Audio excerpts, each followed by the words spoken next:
selalu kalah bersaing. Jadi pada waktu itu, pada tahun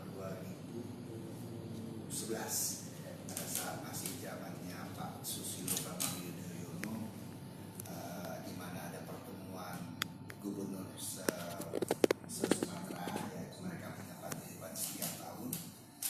Nah, disampaikanlah melalui konsorsium daripada gubernur menyampaikan ke Pak Susilo. Pak Susilo langsung menanggap secara respon sangat cepat, memerintahkan Menteri PDK untuk bisa, pada itu masih Kemenristek itu, masih PDK Pak Nuh pada saat itu untuk memecahkan masalah ini. Sehingga pada saat itu langsung dipecahkan dengan cara membuat suatu institut teknologi baru, bukan di Pulau Jawa tetapi di masing-masing pulau. Dulu itu direncanakan 5 pulau, ternyata dicoba dulu di 2 pulau dengan pembinanya. Untuk di Sumatera adalah ITB dan pembinanya yang di Kalimantan adalah ITS. Jadi pendek cerita, keluarlah kenapa di Lampung ada ITERA dan satu lagi di Kalimantan ada ITK yang posisinya di mana, di Balikpapan.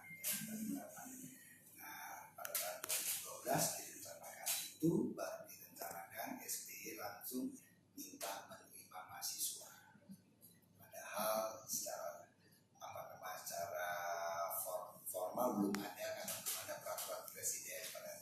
Untuk mengeluarkan peraturan presiden masih banyak lagi beberapa persyaratan, yaitu adalah lokasi di mana dan lain-lain. Nah, pada waktu 2012 dicarilah lokasi juga belum ada. Nah, langsung diterima mahasiswa, ditempatkan di ITB.